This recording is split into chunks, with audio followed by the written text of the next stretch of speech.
What's up? It's your boy Kevin to turn on this motherfucking YouTube shit. This is serious. Wow,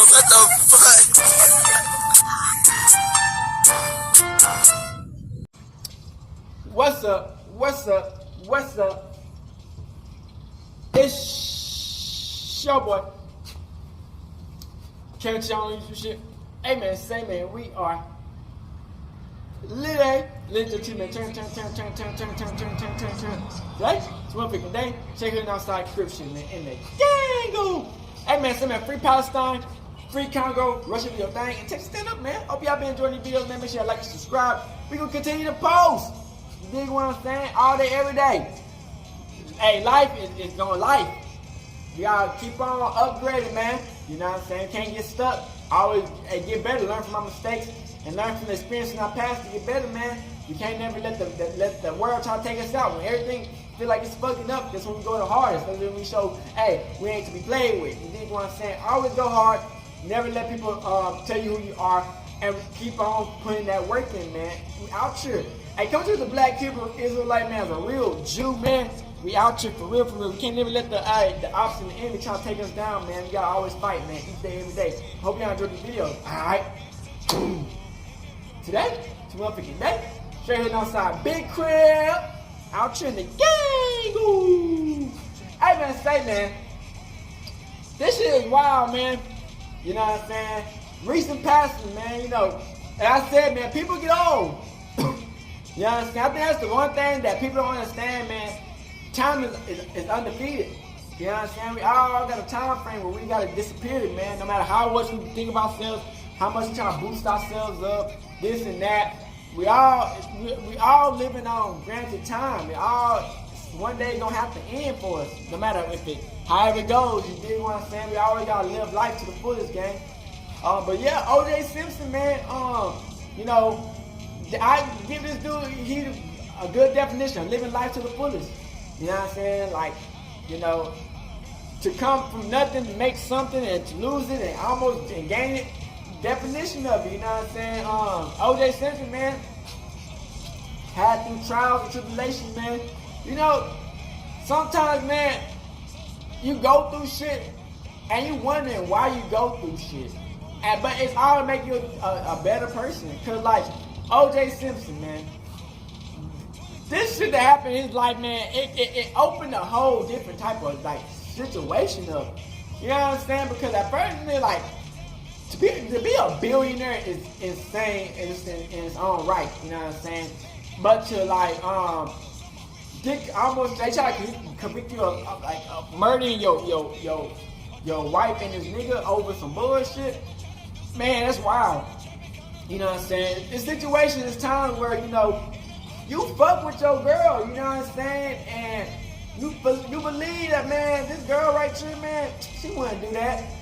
You know what I'm saying? She cool in a bit. That bitch most definitely would do it. You know what I'm saying? But it's up to you. How would you handle your emotions? You know what I'm saying? Will you crash out over a bitch? Will you risk it out for a bit? And I'll be like, no. Because at the end of the day, man, these bitches are a dime a dozen. You know what I'm saying? They come and go. You know what I'm saying? The only thing that's always gonna stay is God. You know what I'm saying? So you don't ever want, like these bitches, man, and it's like, the way this world is set up, man, they set up to where they try to make the female the prize. And they try to tell you, oh, you're supposed to have this type of life, and they're supposed to do this, you're supposed to work this whole amount of life so you can provide for this and that. But it's like, this 2024, you know what I'm saying? And you know, we all try to win, you know what I'm saying? And as long as you put that work in, you know what I'm saying? We always want to work, you know what I'm saying? We don't ever want to just like go easy, you know what I'm saying? I always try to go above and beyond, but you know, sometimes the female, they choosing. You know what I'm saying? These hoes are choosing. But like I said, man, I didn't think that Simpson did any of that. But this is the whole video about his lifestyle coming up, his mama, and how it ended, you know what I'm saying? So I hope y'all enjoyed this video. Shout out to let them know about it. Hope y'all enjoyed this video. Let's get into it.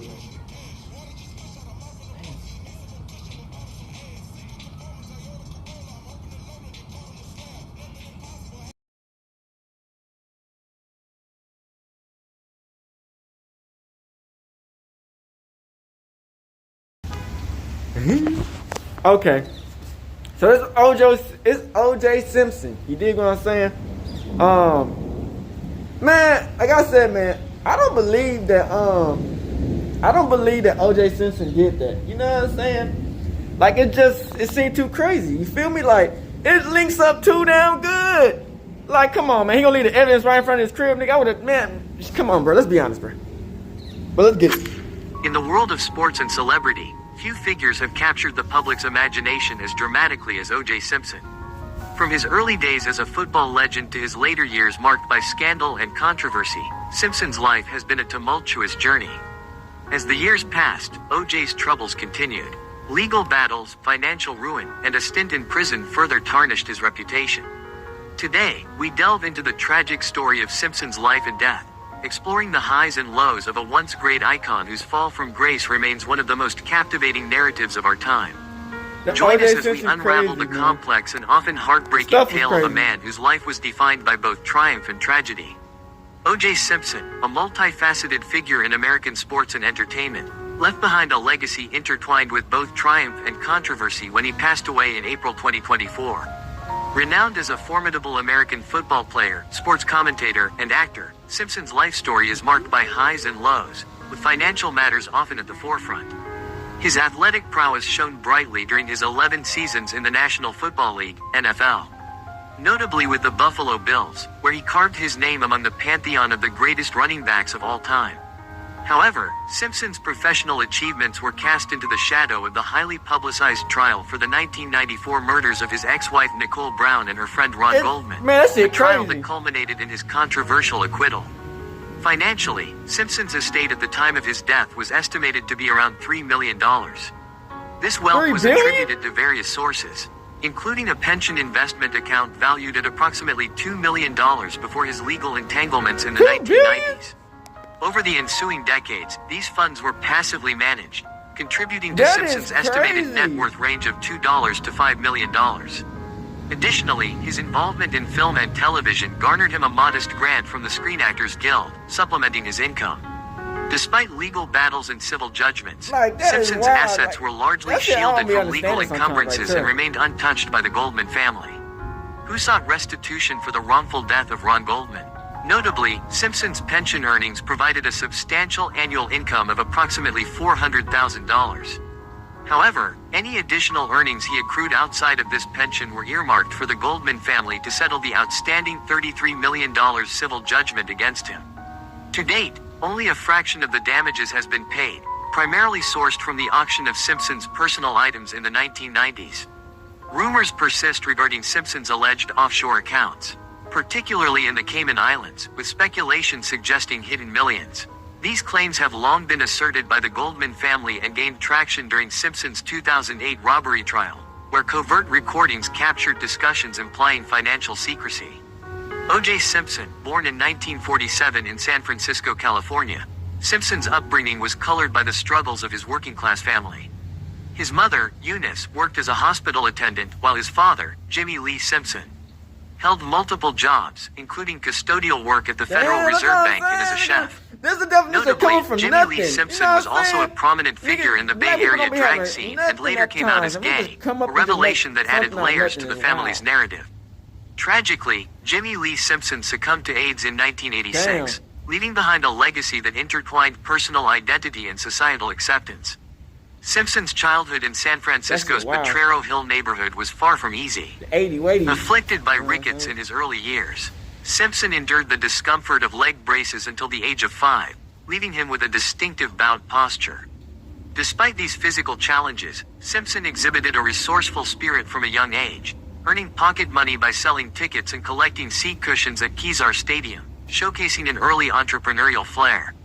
The familial landscape shifted when Simpson's parents separated in 1952, leaving Eunice to raise Simpson and his siblings single-handedly. Despite the upheaval, Simpson found solace and inspiration in sports, eventually finding his stride on the football field at Galileo High School. Playing for the Galileo Lions, Simpson's athleticism shone through as he transitioned from tackle to fullback, leaving an indelible mark on the school's football legacy. Yet, Simpson's adolescence was not without its trials. Attracted to the allure of street life, he briefly joined a local gang, the Persian Warriors, and encountered run-ins with the law that landed him in detention at the San Francisco Youth Guidance Center. It was during this tumultuous period that Simpson crossed paths with baseball legend Willie Mays, whose words of wisdom resonated deeply with the young athlete, urging him to chart a different course.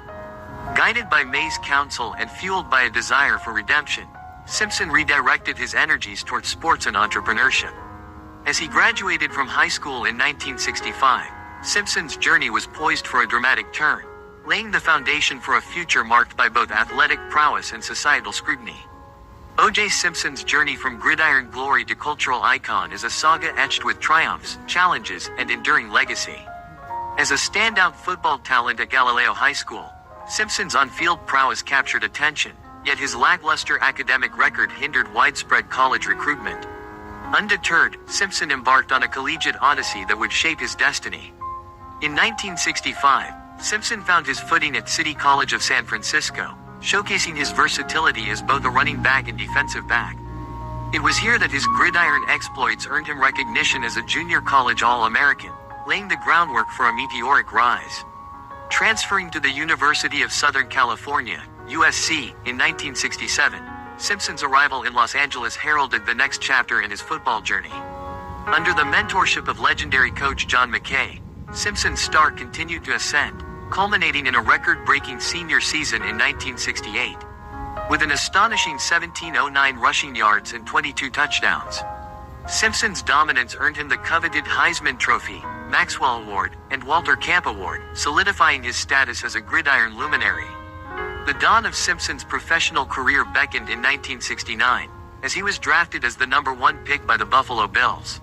However, negotiations for his contract ignited tension between Simpson and team owner Ralph Wilson, culminating in a high-stakes standoff. With Simpson's demands for a groundbreaking contract looming large, the gridiron icon threatened to pivot to a career in acting. Ultimately, a compromise was reached, catapulting Simpson into the NFL spotlight. Despite initial struggles, Simpson's perseverance bore fruit in 1972, as he surpassed the coveted 1,000-yard rushing mark for the first time in his career.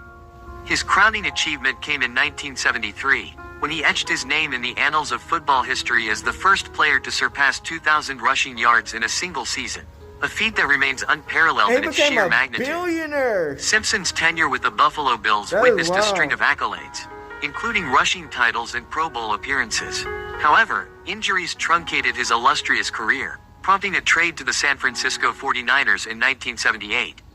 Despite the twilight of his playing days, Simpson's gridiron legacy endured, culminating in his enshrinement in the Pro Football Hall of Fame in 1985. Beyond the confines of the football field, Simpson's impact resonated far and wide, earning him a place on the National Football League's 100th anniversary team in 2019. His journey from gridiron glory to cultural icon stands as a testament to the indomitable spirit of perseverance and the enduring allure of athletic excellence. In addition to achieving success in football and athletics, Simpson is also a successful actor, television producer, and commercial spokesman. Even during his college years at USC, Simpson began making appearances on screen, notably in an uncredited role on the iconic series, Dragnet, portraying a potential recruit for the Los Angeles Police Department. Transitioning seamlessly from college to professional football, Simpson's burgeoning acting career continued to gain momentum.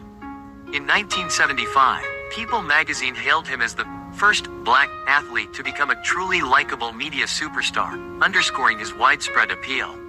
Simpson's approach to acting was deliberate, eschewing stereotypical roles in blaxploitation films in favor of more nuanced characters, often sharing the screen with seasoned actors like Lee Marvin and Richard Burton. A pivotal moment in Simpson's acting journey came in 1975 with his memorable role in a Hertz commercial, which not only bolstered his acting credentials but also showcased his affable persona to a broader audience.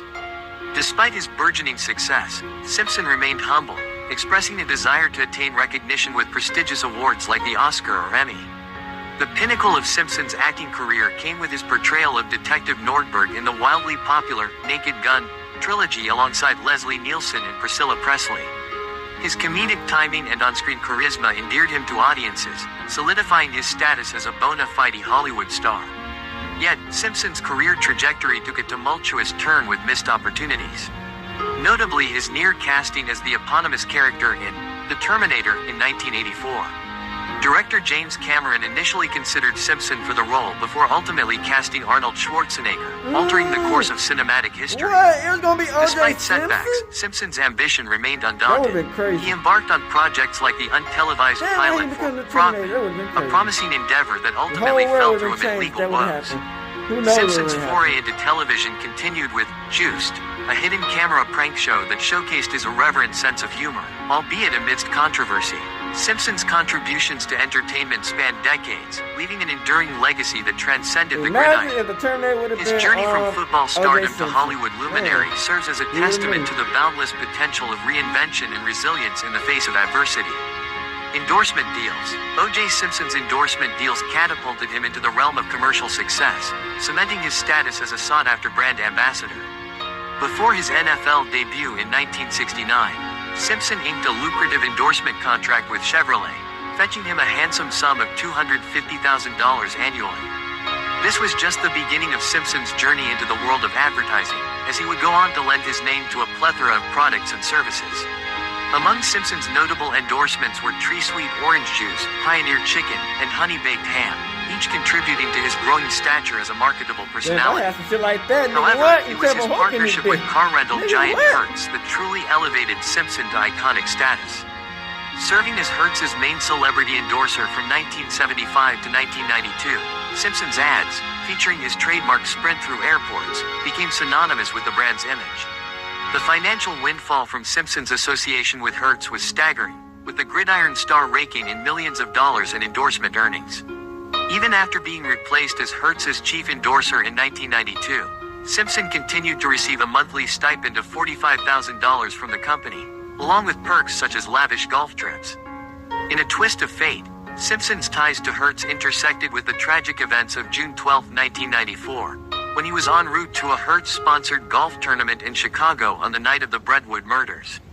This ill-fated journey would mark a turning point in Simpson's relationship with the company, as he was subsequently terminated from his endorsement deal following his arrest. Simpson's endorsement ventures epitomized the convergence of athletic prowess and commercial appeal, illustrating the lucrative potential of celebrity partnerships in the world of advertising. Having gone through all the challenges to reach this success, it is no surprise that we will introduce the houses that were previously associated with his name. Mansion in Brentwood, Los Angeles.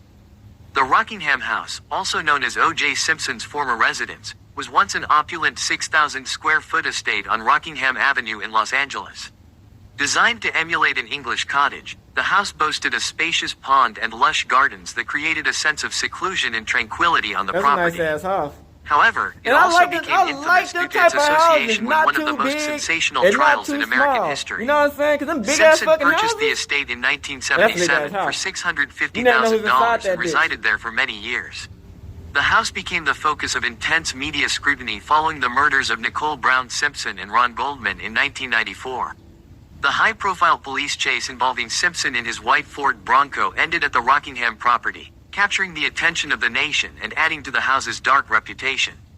The estate featured a guest house, which was occupied by Cato Kellen, a friend of the Simpson family, at the time of the murders. Kallen's presence at the property became a key aspect of the investigation, as he was one of the last individuals to see Simpson on the night of the murders. Simpson offered guided tours of his luxurious home, showcasing its extravagant features such as the large stone fireplace and a grand vanity in the master bedroom. The living room, spanning the entire length of the house, provided ample space for family gatherings and social events. However, the house's dark history ultimately overshadowed its lavish amenities. Forensic evidence found at the Rockingham estate played a pivotal role in Simpson's trial, as prosecutors presented blood evidence linking him to the crime scene. In 1998, the Rockingham house was razed to make way for a new housing development, effectively erasing the physical reminder of the estate's tumultuous past. Despite its demolition, the legacy of the house remains etched in the collective memory as a symbol of one of the most controversial legal cases in modern history. Mansion in Summerlin, Las Vegas. In the aftermath of his release from prison in 2017, O.J. Simpson embarked on a new chapter in his life, finding a fresh start in a Spanish-style mansion in Summerlin, Las Vegas. This spacious 5,037 square foot home, situated in an affluent country club neighborhood, offered Simpson a measure of comfort and privacy. The property, nestled at the end of a quiet cul-de-sac, was constructed in 2005 and owned by James Barnett, a friend of Simpson's who graciously provided him with a place to live during that time. The lavish residence boasted 5 bedrooms and 6 bathrooms, affording ample space for Simpson to live a comfortable life.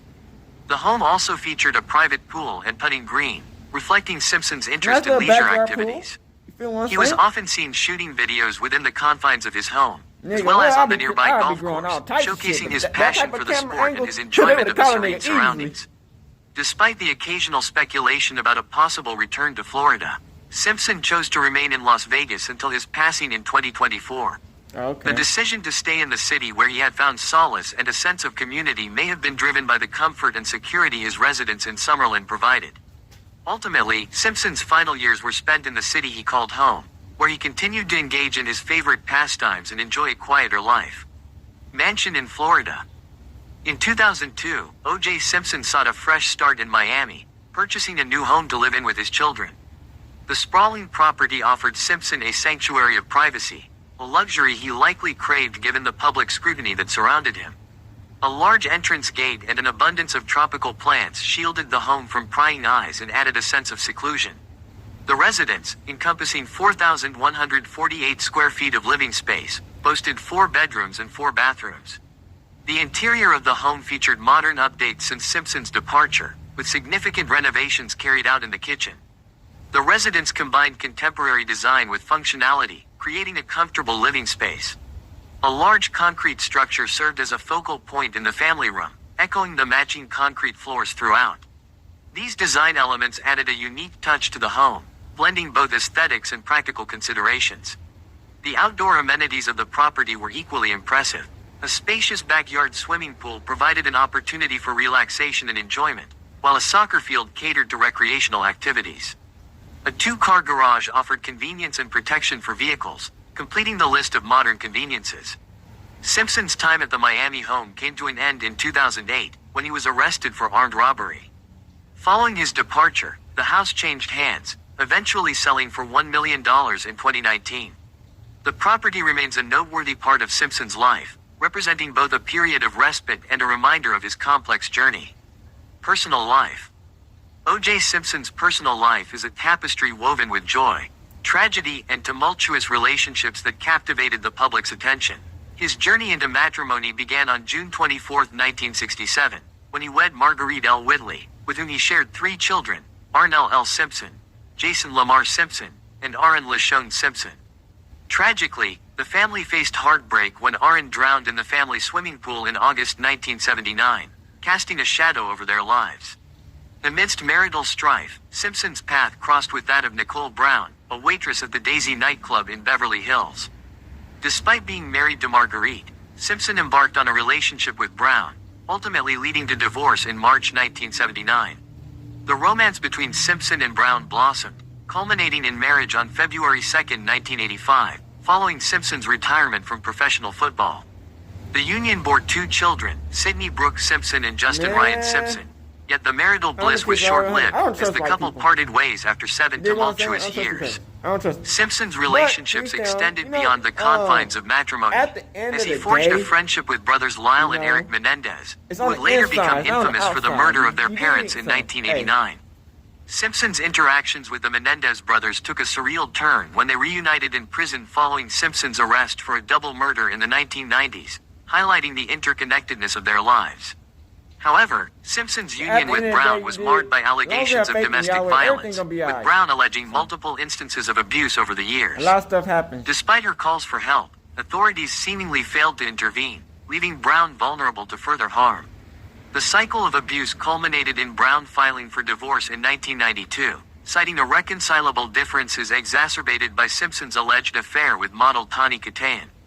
Even after their divorce, Simpson and Brown attempted to reconcile, only for their tumultuous relationship to unravel once more amidst allegations of violence and infidelity. The toxic dynamic between Simpson and Brown, marked by obsession and volatility, reached a tragic climax with Brown's murder in June 1994, a crime for which Simpson would stand trial. The revelations of Simpson's abusive behavior toward Brown, documented in prosecutors' findings during his murder trial, shed light on the dark underbelly of their relationship. Their story serves as a cautionary tale of the perils of domestic strife and the devastating consequences of unchecked violence within relationships. Following his acquittal of murder charges in 1995, Simpson embarked on a relationship with Christy Prody, who was 19 years old at the time.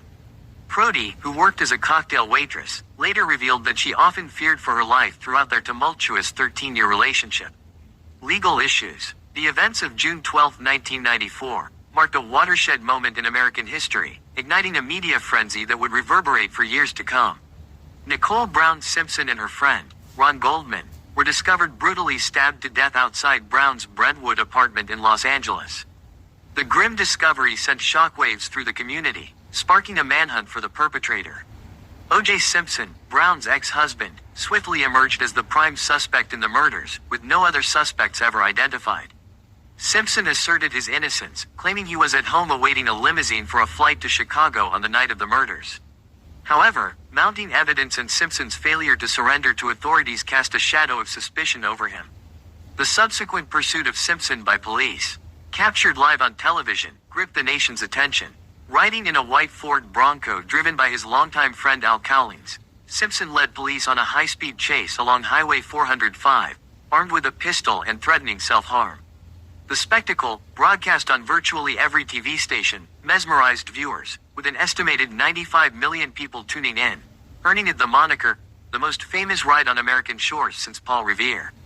The aftermath of Brown's death spurred action on Capitol Hill, galvanizing support for the passage of the Violence Against Women Act in September 1994.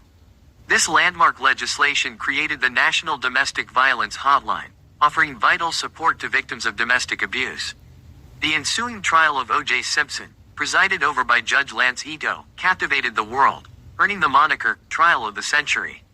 Simpson's defense team, including luminaries like Robert Kardashian and Johnny Cochran, faced off against prosecutors Marcia Clark and Christopher A. Darden in a courtroom drama that unfolded over 9 months, making it the longest trial in California history. The trial's televised proceedings catapulted minor figures like Cato Kellen into the spotlight, while exposing flaws in the police investigation, including lost evidence and mishandled DNA samples. Despite these shortcomings, the jury, composed mostly of black individuals, deliberated for 266 days before ultimately acquitting Simpson of the murders. Prosecutors presented a litany of DNA evidence linking Simpson to the crime scene, including blood found in his car matching both victims, Brown's blood on his socks, and fibers from a Ford Bronco similar to his own, among other damning pieces of evidence. Man, The centerpiece of the prosecution's case was the infamous glove, reportedly worn by the killer, which was discovered at Simpson's home and matched by its mate found at Brown's apartment. However, Simpson's defense team, led by the charismatic Johnny Cochran, famously declared, "If the glove doesn't fit, you must acquit," Facts. casting doubt on the validity of the evidence. This pivotal moment in the trial, Like, it makes no when sense. Simpson Why would he struggled drop to the put on gloves the right glove in in front of his court, fucking captured house? the Nigga, attention after of he the done nation. killed somebody. Yet, the trial extended far beyond a Makes no mere sense. examination of forensic evidence. It ignited a powder keg of racial tensions, exacerbated by the defense's relentless scrutiny of Mark Furman, a white detective with a history of racist remarks. Cochran and his team deftly wielded Furman's tainted credibility to paint a picture of systemic police corruption, resonating deeply with many African Americans who viewed Simpson as a victim of racial bias within the criminal justice system. The verdict, delivered after months of courtroom drama, stunned the nation. On October 3, 1995, Simpson was acquitted of both murders, sending shockwaves across the country. The reaction was starkly divided along racial lines, with many African Americans celebrating the verdict as a triumph of justice, while others, particularly whites, expressed disbelief and outrage. After O.J. Simpson's acquittal in the criminal trial, the families of Nicole Brown Simpson and Ron Goldman pursued justice through a civil lawsuit. Represented by Daniel Petrocelli, Fred Goldman, Ron Goldman's father, sought restitution, while Simpson was defended by Robert Baker. The proceedings unfolded under the watchful eye of Judge Hiroshi Fujisaki, who imposed strict restrictions on media coverage within the courtroom to ensure a fair trial. Racial issues, deemed potentially inflammatory, were excluded from the proceedings. The civil trial commenced on October 23, 1996, and concluded on January 16, 1997, after both sides presented their arguments. On February 5, 1997, the jury in Santa Monica, California, unanimously found Simpson liable for the wrongful deaths of Goldman and the assault against Brown. Simpson was ordered to pay a staggering $33 million in damages, with $8 million awarded to the Goldman family and $25 million in punitive damages split between both families. Despite the substantial verdict, Simpson's net worth at the time was only $11 million. Financial woes soon followed for Simpson. In 1997, he defaulted on his mortgage, leading to the foreclosure of his longtime residence on North Rockingham Avenue. The subsequent demolition of his home in 1998 marked a symbolic end to an era. Efforts to satisfy the judgment against him continued, including the auction of his prized Heisman Trophy, which fetched nearly $500,000 for the Goldman family in 1999. Additionally, attempts to claim Simpson's NFL pension by the Goldman family were unsuccessful. Simpson's troubles escalated further in 2007 when he found himself entangled in another legal debacle. Accused of orchestrating a robbery at a Las Vegas hotel casino, Simpson faced a litany of charges, including kidnapping and assault. Despite initial denials, Simpson was arrested, and bail was set at $125,000. Several of his co-defendants struck plea deals with prosecutors, implicating Simpson in the crime. The subsequent trial, held in September 2008, resulted in Simpson's conviction on all charges. He was sentenced to 33 years in prison, with eligibility for parole after 9 years. Despite subsequent legal maneuvers and appeals, including a bid for a new trial, Simpson remained incarcerated at the Lovelock Correctional Center. Even as efforts to reopen his case were met with denials from the Nevada Supreme Court, Simpson's legal battles continued to captivate the public imagination, leaving an indelible mark on American legal history. On July 31, 2013, the Nevada Parole Board made a pivotal decision in O.J. Simpson's ongoing legal saga, granting him parole on several charges. However, his detention persisted due to remaining weapons and assault charges. The board meticulously weighed Simpson's criminal history and his conduct while overwhelmed before arriving at their verdict. 4 years later, on July 20, 2017, during another parole hearing, Simpson received a favorable outcome, with the board granting him parole under certain conditions, including travel restrictions and abstaining from excessive alcohol consumption. Consequently, on October 1st of the same year, after nearly 9 years behind bars, Simpson was finally released. Illness and death. Bro, did that commercial on a say gloomy run May down, day nigga? in 2023, I a ain't somber gonna kiss the announcement cat. shook the world of sports. O.J. Simpson, the iconic football player turned actor, revealed he had been diagnosed with cancer. Despite cancer, the grim man. news, Simpson remained resolute, expressing his cancer, belief man. that he would overcome this new opponent. He divulged that he had commenced his mother died chemotherapy, 80 ready to ways. face the battle head-on. And However, Simpson the had resilient cancer. spirit Damn. of Simpson was soon tested again. In February 2024, reports surfaced answer indicating would that do it. I ain't Simpson gonna was cap. now grappling with prostate cancer, adding another layer of complexity to his health struggles. As the months passed, the gravity of Simpson's condition Yeah, became cigarettes, increasingly man. I don't know apparent. because that's why he got A mere it. but- 10 days before his passing, he abruptly canceled a planned memorabilia signing, citing feelings of unwellness. In his final days, surrounded by loved ones, Simpson bid farewell to the world he had left an indelible mark upon. On April 10, 2024, at the age of 76, Simpson succumbed to the relentless grip of the disease that had plagued him. His passing marked the end of an era, leaving behind a legacy both Damn. revered and tainted. News of Simpson's death reverberated across the globe, evoking a spectrum of emotions. Yet, amidst the expressions of grief and reflection, controversy lingered. Simpson's legal troubles cast a long shadow over his athletic prowess. Dividing public opinion, the National Football League, NFL, tasked with acknowledging the loss of one of its former stars, offered a brief mention through an Associated Press report. However, notable entities such as the Buffalo Bills, San Francisco 49ers, and the University of Southern California, USC, where Simpson had once soared as a college football sensation, remained conspicuously silent. Amid the cacophony of reactions, voices from various spheres weighed in on Simpson's complex legacy. The Goldman family, forever intertwined with Simpson's narrative through the tragic deaths of Ron Goldman and Nicole Brown Simpson, issued a statement tinged with resignation. Expressing dashed hopes for accountability, they extended gratitude to those who had kept their loved ones in their thoughts. White House Press Secretary Karine Jean-Pierre offered a brief sentiment of condolence, acknowledging the family's request for privacy. Yet, amidst the solemn tributes, echoes of Simpson's tumultuous past resurfaced. Sports analyst Stephen A. Smith encapsulated the dichotomy of Simpson's legacy, acknowledging his athletic prowess while confronting the specter of his infamous legal saga. Meanwhile, David Zucker, director of The Naked Gun, chose a more provocative approach, juxtaposing Simpson's acting career with the shadow of suspicion that followed him. In death, as in life, Simpson remained a figure of controversy. Even decisions regarding his final resting place were not without contention. Plans for Simpson's cremation in Las Vegas were announced, but scientific inquiry into the potential effects of chronic traumatic encephalopathy, CTE, on his brain met resistance from the Simpson family. Additionally, the executor of Simpson's estate initially signaled resistance to transferring funds to the Brown and Goldman families, only to reverse course in the face of mounting scrutiny. As the world grappled with the loss of an icon, the legacy of O.J. Simpson stood as a testament to the complexities of fame, success, and the enduring grip of infamy. In death, as in life, Simpson's story remained as layered and divisive as ever, leaving behind a legacy that defied easy categorization. His life serves as a cautionary tale, a stark reminder of the fragility of fame and the consequences of one's choices. In the end, O.J. Simpson's story is a tragic mix of triumph and despair, a life that began with promise but ultimately ended in sadness. Thank you for joining us on this journey, and may it inspire reflection and introspection in all of us. Don't forget to leave a like, share and subscribe to the channel if you like it. Thank you for watching this video and see you in the next videos. Goodbye. Damn, that was a good ass one. Alright, we back. So y'all see for that situation, man? Hey! You know how hard it is to be a billionaire in America KKK?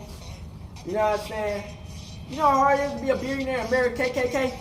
You know what I'm saying? It's like, y'all understand, man? They off the bat got a target on black people's back. To be billionaire and black in America is insane. Cause you already got a target on your back. You know what I'm saying? Like, everybody already don't fuck with you cause a lot of people know the truth of who we are. And then it's just because we just naturally better in general. So they can hide on who we are, but naturally we know who we are and we just naturally stronger. So we don't even have to know who we are. It just the shine just naturally does what it does. So it's like when they don't understand, they get mad at what they don't understand. They want to like, damn, this person just this and that, and all this jealousy come in. You know what I'm saying? And you know, a thing about this situation, man, these females will set niggas up easily. You know what I'm saying? And you know, you don't want to go through life feeling like you just got into a setup. You know what I'm saying? And you know, when you focus on a female that you really fuck with, you know what I'm saying? And you feel like she the one, you know what I'm saying? And you see her messing with another nigga, that can easily make a nigga flip. You know what I'm saying? And it's like, you want to be a stronger person because you don't want that situation happen. You know what I'm saying? But you know, when you make, that easy trying to set you up because it's like, you know, when situations like that, man, like I said, you being black in America, man, it's already a target on our back. You know what I'm saying? When you gotta understand how America is made. You know what I'm saying? It's not like it was made like because everybody wanted to do some shit. No, it was made off of killing, manipulation, slavery. You know what I'm saying?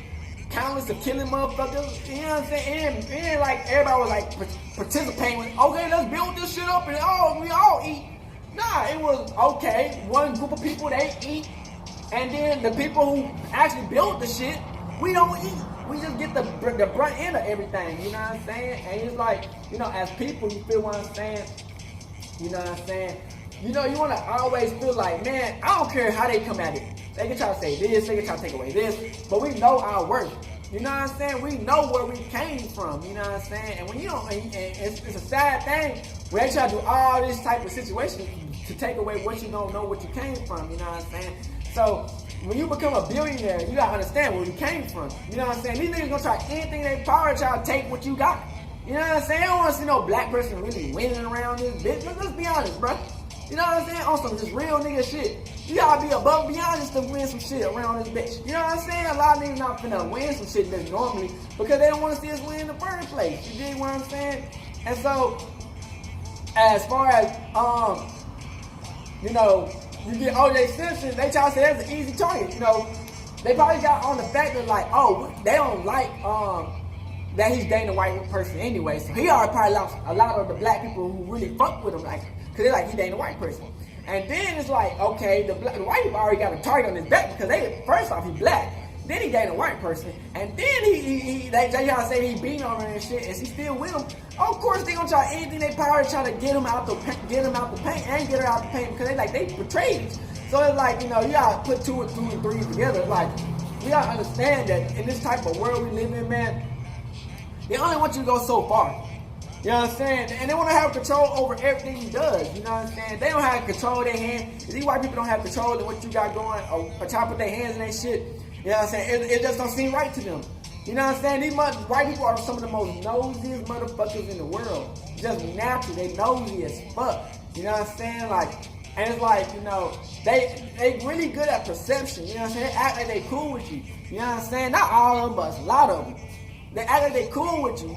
Look at Christopher Columbus. He was like, man, they was like, man, look at these, they're like, with Indians, as we know, the black people are Indians, you know what I'm saying, but a different version of black people. They like, look at these, they like, Indians like, okay, these some cool people, let's go and get these niggas some shit, so we can all win together and eat and give us some, get in our ladies, and we all can win, and we all can do this, and we all can succeed. The whole time, Christopher Columbus was like, man, look at these dumbass motherfuckers. It's like, nigga, you really motherfucking like, nigga, they got all this goddamn gold and everything is succeeding. And this motherfucker, like, he was plotting on how to take the Indians out the whole damn time. While we were trying to be friendly and show them what it is, the whole time they making up plots and schemes to try to take what we had. So it's just naturally understand that in this type of world, man, everything is, you be thinking, motherfuckers be wondering why this shit happened. You gotta understand a lot of shit is like, you know, you look through life and you wonder why this shit happened. You go through life and you see that, hey, a lot of shit is mixed up for a reason. You know what I'm saying? They'll put some shit in your face just to see if you're gonna take the bait. And then when you take the bait, some shit can happen. You know what I'm saying? It's just like, you know, you gotta always be, you know what's, cause like, you know, like, O.J. Simpson, you feel what I'm saying? Of course, what white bitch wouldn't date O.J. Simpson? He making billions of dollars. You dig what I'm saying? But it's like, you never know who the motherfucker really is until you know who the motherfucker really is. You never know if they was on a target list, on a hit list, you know what I'm saying? We don't know what she was going through just because we saying that she was getting beat on. We don't know if she was doing some shit on some shady shit on her side. They don't really get that of who she is. But they give up O.J. Simpson, it's like we can look at who she really was, but it's like, nigga, they always gonna hide some shit about some documents and shit, man. We can't really just believe in everything they say on this bitch, man. But hey, man, I was glad that he ended up being the trial. You dig what I'm saying? And you know what I'm saying? They stopped a lot of the situation from happening. You know what I'm saying? It could have went a situation where they could have ended this nigga life. They gave that nigga the death penalty because 2 motherfucking people died. You know what I'm saying? And it's like, damn, you know, they do be having serial killers, you know what I'm saying? Like, the 12 always watching. You know what I'm saying? You never know when they can send somebody to try to fuck you over, you know what I'm saying? That's why I don't trust nobody, you know what I'm saying? Anybody who come in my life, I question it off the bat. I think the quickest way to trick your enemy is to be kind. The easiest way to trick your enemy is to be kind and play dumb. You know what I'm saying? You be kind and you play dumb, you really get to know who these people really is. You know what I'm saying? And I guess that's what's smart with the Indians. But I don't know if they was tricking these niggas. But now we know who the white people really is. You know what I'm saying? After all that shit, we know who these white people really is. You know what I'm saying? They some murderers. You know what I'm saying? Some savages. You know what I'm saying? Motherfucking thugs. You know what I'm saying? Motherfuckers who try to like really end our race, you know what I'm saying? In every aspect. They try to end us, end our race, end our people, you know what I'm saying? Then they play nice guy just to keep control over us, you know what I'm saying? It's like, bro, we know the truth, you know what I'm saying? So, you know, good thing he beat the system, you know what I'm saying? Through all this situation, man, and we know that these motherfuckers will try anything they power just to get power over us, gang. So I hope y'all like the video, make sure you like and subscribe, and we out this bitch. Hood, Northside, career shit, man. Hey, Dad, you know, dog, when we link up, dog, this shit be legendary. You know this instrumental, you the engineer on it, so Kodak everywhere.